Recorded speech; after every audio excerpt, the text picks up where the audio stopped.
Indian politicians and their pauses is one of my favorite things to study about public speaking, because you will see like the pause is way too long. I think,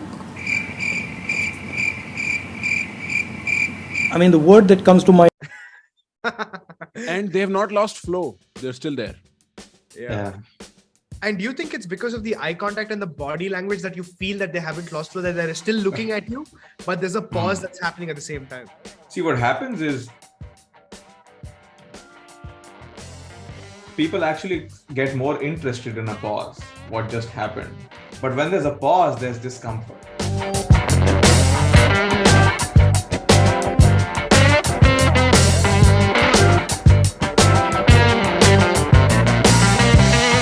Okay, so ladies and gentlemen, welcome to the Lalith Dhanush show. It's my privilege and honor to have these wonderful gentlemen here. Woo! Prakhar and Mudit. We've been wanting to do this for so long, and finally here we are. Mudit, we just had a conversation, but Prakhar also about a week ago, we had a great 1.5 hour conversation about everything in the world.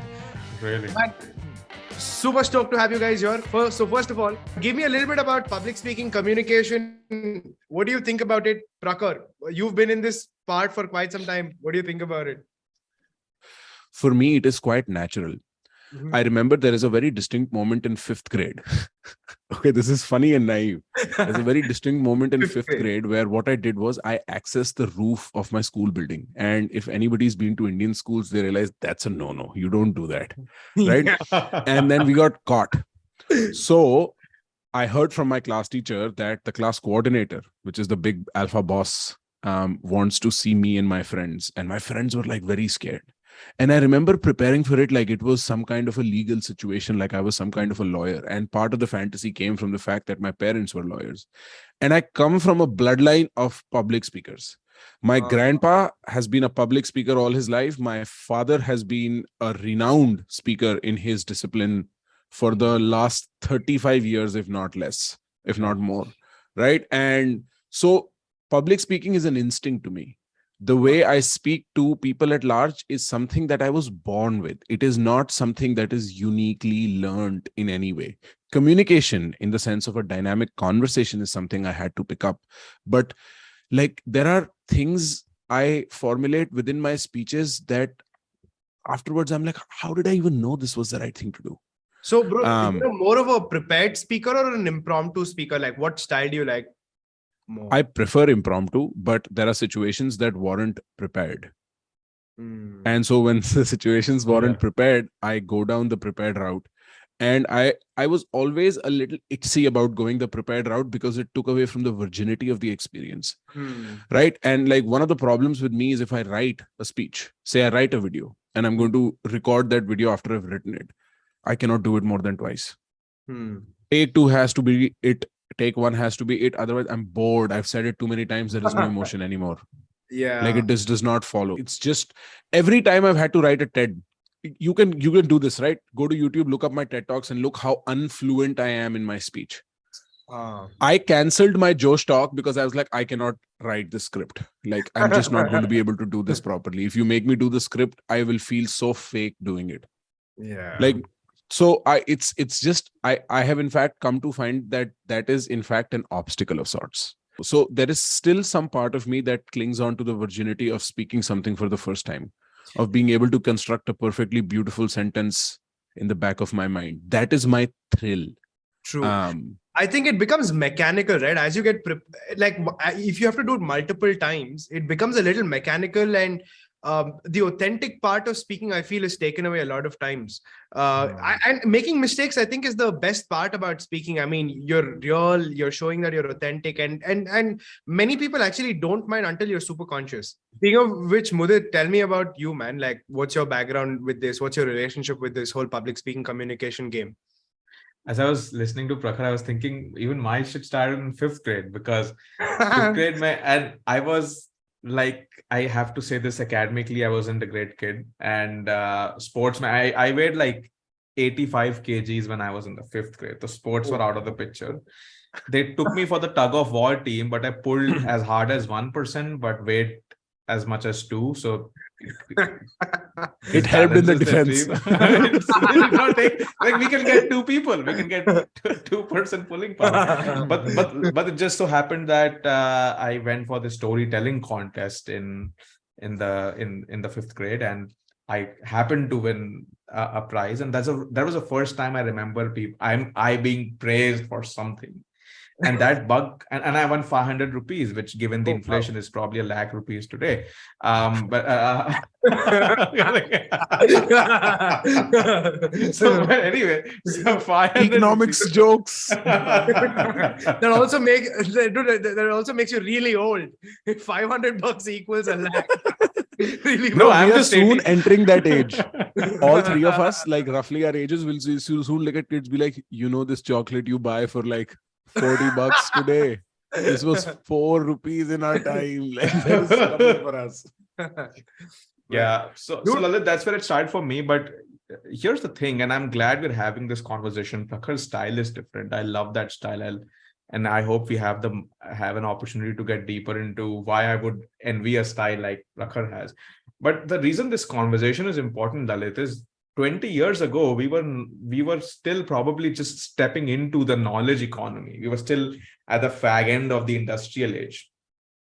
In the knowledge economy, you're not getting paid for digging a hole or for working a machine. Most of you are getting paid for thinking. And thinking by its nature remains in this little confine unless you know how to communicate it. So that's where communication is important. But the thing about public speaking is it is leverage. So with Prakhar, if he is speaking and he's saying something, it is being consumed by so many people at the same time. If we had to do one of that speech to every person who's listening to that speech on YouTube, it would take him 2 years, but now it's only taken him 1 hour. So that's why it is almost a sine qua non to become better at public speaking today because of these two aspects.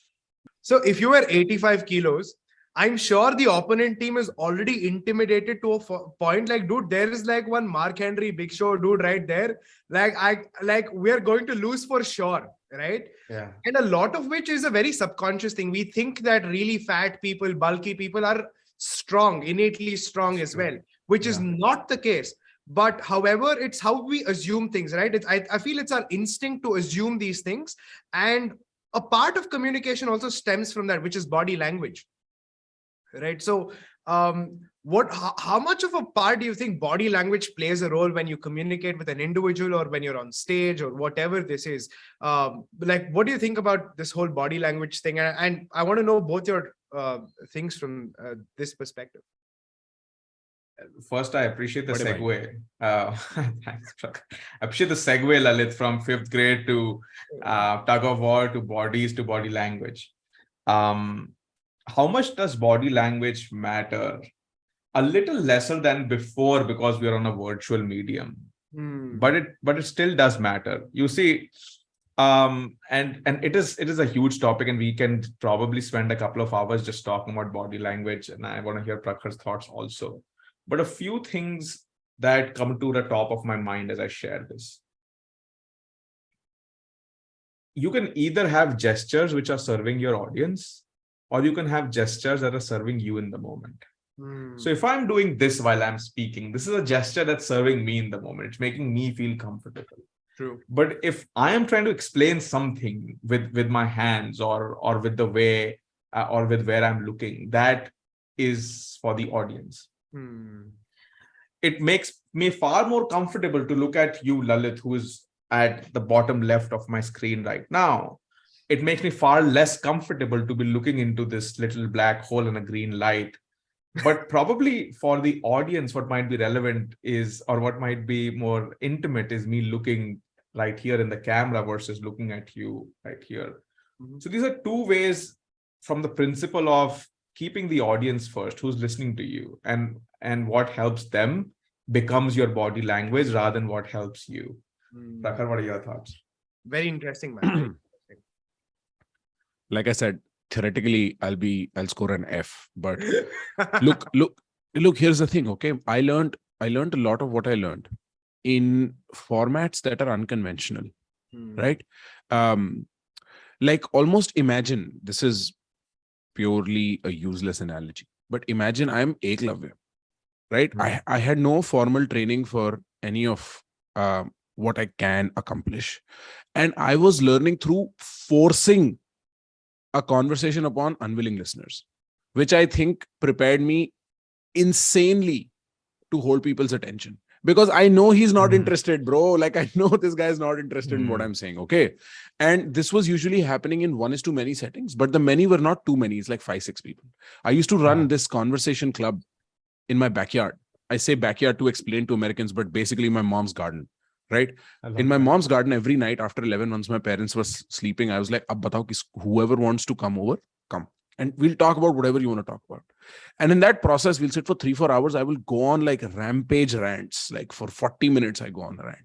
And I know these are unwilling listeners. Who wants to spend their 1 a.m. late night Wednesday listening to some dude rant for 40 minutes about how the Bhagavad Gita is XYZ ABC? Right? It's just like, it's nonsensical, but I have to keep you interested. And so I'm playing to very micro cues. And that is precisely why I am a little, like, the stage phenomena is a little itsy to me for that reason.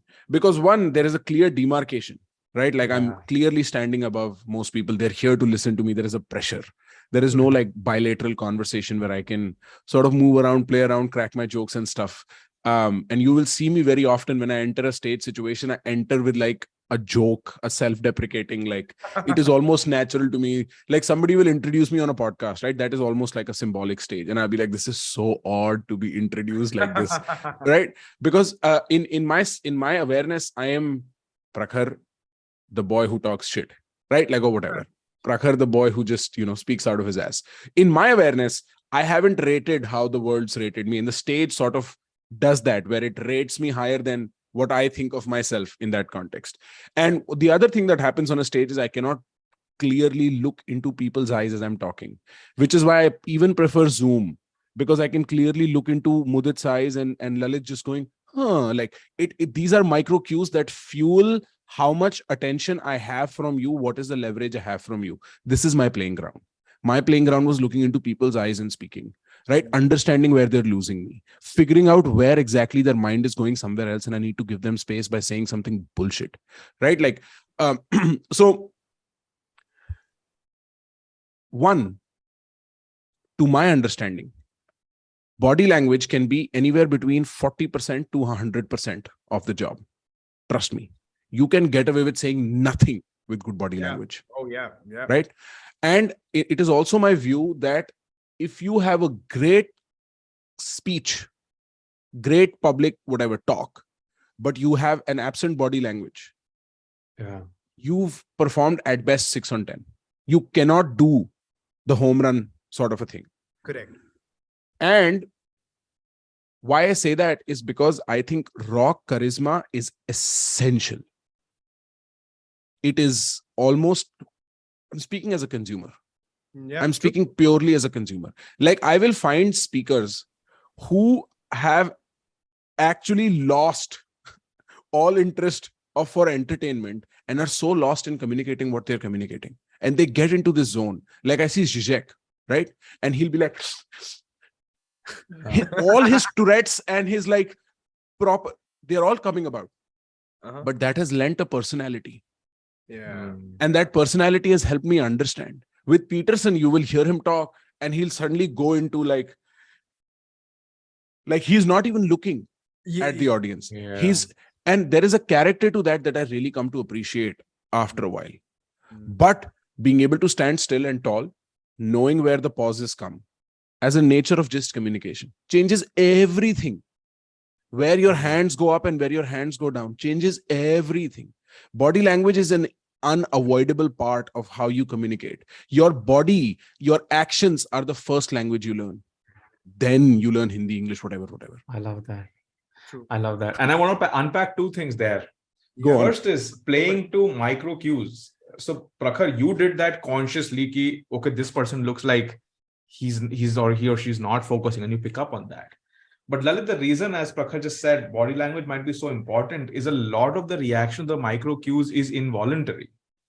True. So if somebody looks disinterested, even before I'm hearing them and I'm processing what they're saying through my prefrontal cortex, I'm already feeling that this person is either not confident or not interested in what they're about to say.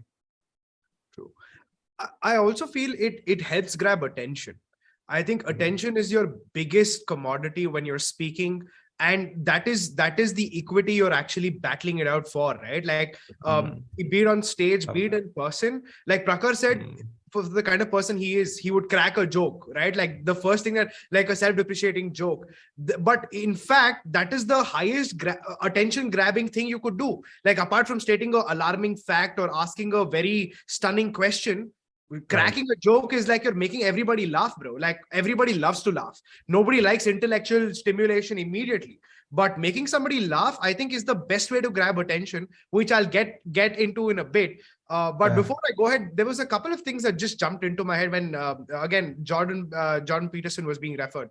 I watched this documentary about body language about a couple of years ago, and one of the best examples they picked was Vladimir Putin, right? And they usually have this president, like the prime minister of, I think, UK at that time was walking with Vladimir Putin, and they were breaking down every step, like the shaking of hands, to the gesture and the opening of door, to actually saying why Vladimir Putin is the alpha. He's like the alpha's alpha, right? Yeah. You know, one of the things that was mentioned was Vladimir Putin's hand was firm, and it was higher than the prime minister's hand. So it was clearly an indication that this individual is dominant. Tell me about some of these traits that you observed in people. Tell me some. Okay, so much. Dude, I remember watching this thing with the Modi versus Trump handshake, broken down body language video on YouTube. Guys, no, I'm not kidding. You should watch it. And like, bro, that was the perfect opportunity for me to be... Not that that would ever happen, but I wish if me and my family were all stoned, we'd laugh 10 times harder on that shit. Because, bro, that is the level at which body language science has gone to the flush. Like when you are observing whose hand is higher and such, you are looking too deeply into the symptoms and not at the cause. And here is my theoretical understanding. Truly, your body reflects your state of mind. Correct. How important you are in a conversation. Look, I can afford to look like shit because I know I have equity in this conversation, probably greater than Mudit or Lalith. I have more subscribers who will then come and watch this. I'm giving you a very like mediocre example. This is not anything that, you know, to be proud of. But the point is, Mark Zuckerberg can waltz into a boardroom wearing shorts because he's the owner. Right? And so your state of mind is a direct, your body and your everything else, your environment reflects your state of mind quite clearly. It is the way things are. And so there, it is not to say that there are no handshake trainers. There really are. There is a strategic input where Modi knew that when Trump shakes hands, he pulls people in almost to establish a subtle like dominance, because men often show aggression. So Modi held his hand with both hands. That actually happened. There was a briefing, I'm sure, of that nature that happened. But you've gone too far. And this is the same shit men will do in, like, without realizing, men will do in social circles. When you're out and about in Bangalore, or I'm out and about in New York, and there's 4 dudes and 5 girls, men are noticing what other men are doing in that context very subtly. Because all of that is being reflected in the sexual preferences of the females and the males. And I think at that point, you've gone too far. I once saw a body language course, bro, literally telling people, stand like this if you want to communicate confidence, and then move your hand like this. At that point, I'm a robot. Where is the naturality? Where is the flow? You cannot engineer all those little things. Maybe one thing for the camera, like Modi and Trump. Maybe 2 things for the camera. Likewise, when you go up on stage and if you're nervous, the first thing you must do is admit it. Be like, listen, I might be nervous and I might stutter and I might say things that are stupid, but I'm trying to get a point across. And see how that changes your mindset and your body language immediately. I'm more a traditionalist in this way. Maybe I'm more a naturalist in this way. Maybe I'm just stupid. But I think the root is figuring out what's the block. And if you get rid of the block, and if you believe in what you're truly saying, there is no need to enact in your body or your tonality. It just automatically starts flowing better. Of course, there is room for improvement. You can practice and all of that will happen. But you will do at least a 2x job if the blocks are removed. Yeah. That's my understanding. But I'm like, again, I refer to the expert on this. Mudit, what do you have to say on this, man? Lalith, I 100% agree to the fact that authenticity trumps everything else. And so if I'm not feeling confident from the inside, there is only so much that I can engineer my body to do when I'm in the moment. When, for example, I'm working with a leader on an upcoming speech that's high stakes. So often that is then followed by questions. And in that moment, when that person is answering his or her questions, the last thing that they want to think about, the last thing absolutely, is what is the pitch of my voice right now? Do I have my hand in the pocket in this moment or not? That's the last thing that you want to be thinking about. So most of that stuff has to come naturally. Now, here is where the sum of that stuff needs to be engineered. For some people, they have a natural tendency to be confident, but to exhibit cues that may reflect lack of confidence. So they might just bend and walk like that because they're used to doing that for a while, or maybe they work on their computer too much. So there, probably in practice, asking them to feel more confident or giving them a visual cue, like imagine you're a puppet and somebody pulls your string from the top of your head, what would your body look like? And then they change their, if you're where you are right now, but President Biden walks in the room, how will your body change? How will your body change? Immediate cue. They'll immediately do that. So I don't need to tell them, can you keep your sternum upright? Can you enlarge your body or things of that sort? Now, when we do those iterations a few times, the end result is, it's like reversing your car out of your parking spot. A few times you're looking at the mirrors, you're a little stressed out, etc. You do it a few times and you're maybe talking on your phone and thinking about your next meeting, and you do it and the car is on the road before you realize. Some of that is about working on body language consciously. That's a very valid point, bro. I think it's a combination of both, right? You can't completely engineer it, or you can't completely run on instinct, especially when you're in front of a camera or when you have to create an impression.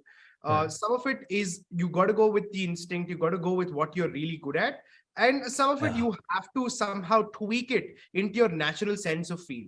I feel this is what I feel, because I've been a part of Toastmasters for about 8 years now, right? And this is something that again, they don't consciously tell you this is how it's done. I mean, in fact, they do, but they don't put a compulsion on it. They say, add it to your own natural style. And that's when it actually blends really well. Indian politicians and their pauses is one of my favorite things to study about public speaking, because you will see like the pause is way too long and they have not lost flow. They're still there. Yeah. And do you think it's because of the eye contact and the body language that you feel that they haven't lost flow, that they're still looking at you, but there's a pause that's happening at the same time?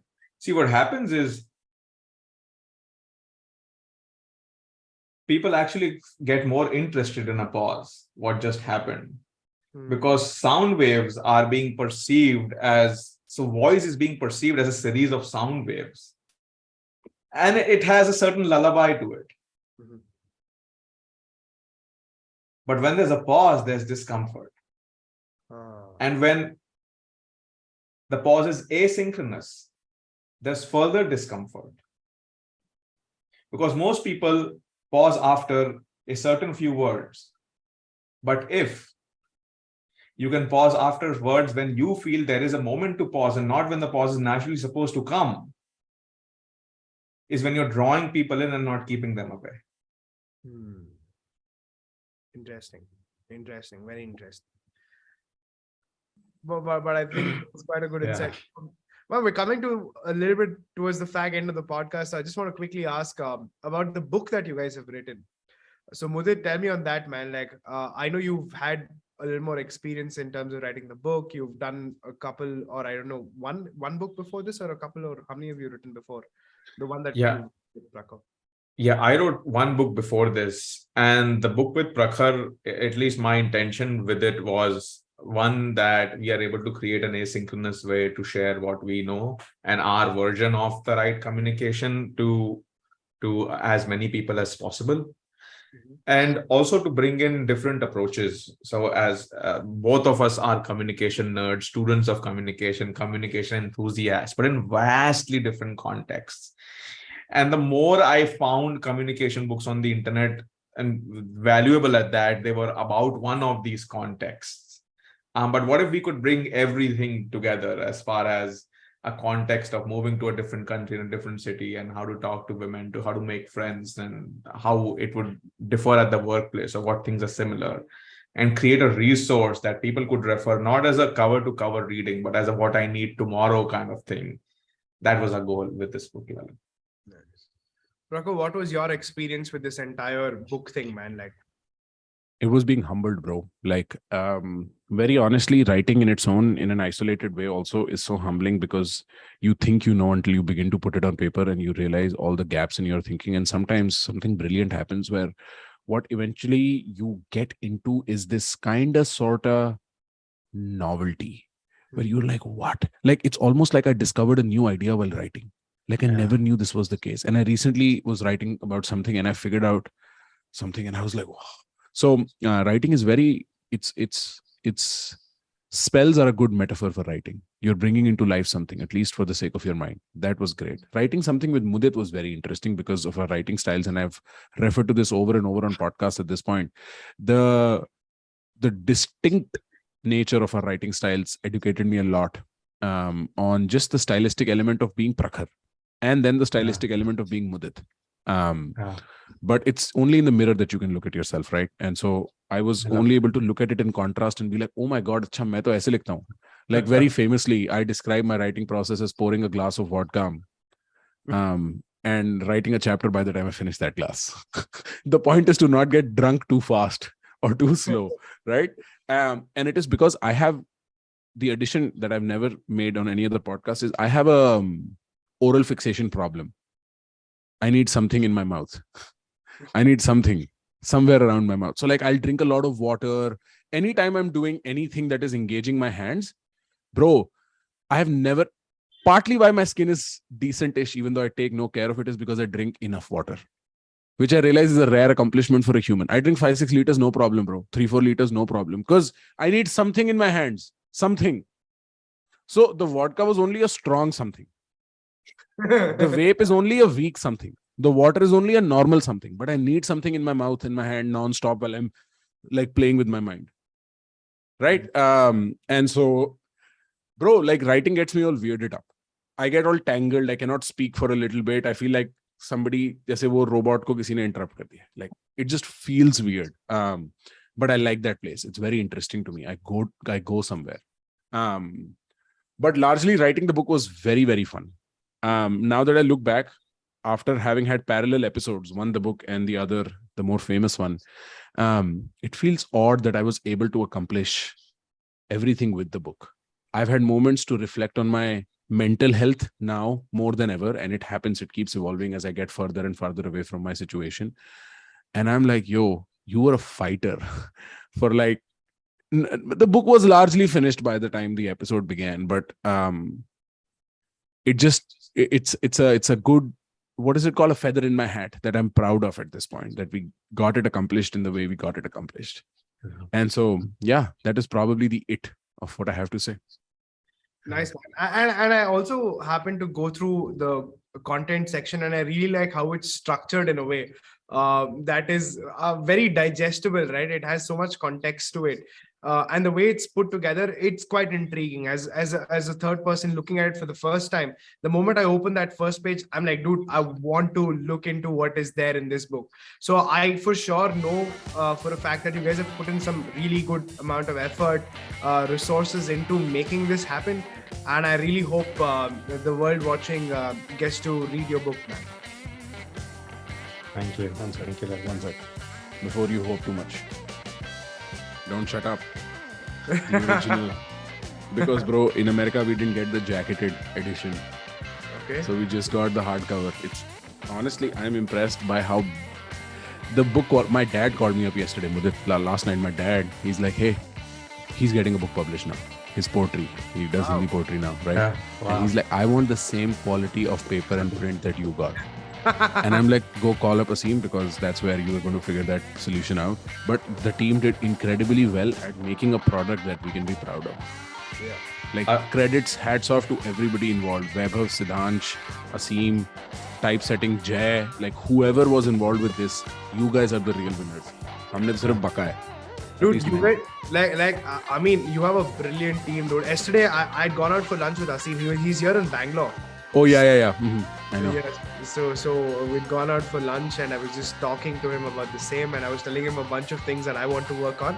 I also happened to meet him in Tag Mango, so so incredible team, dude, and I'm sure this is just the start of something really, really great and wonderful to come out from both of you guys. And it's been an honor and pleasure to share this virtual stage, or whatever you want that you want to call it, a platform with both of you. And Mudit, it's the first time I'm seeing you, and I also got to interact with you today. But Prakhar, I did have a wonderful conversation. More importantly, I absolutely love your content, bro. So keep going and don't stop for the world, man. Thank you. You need to know round 2s are always stronger than round 1s.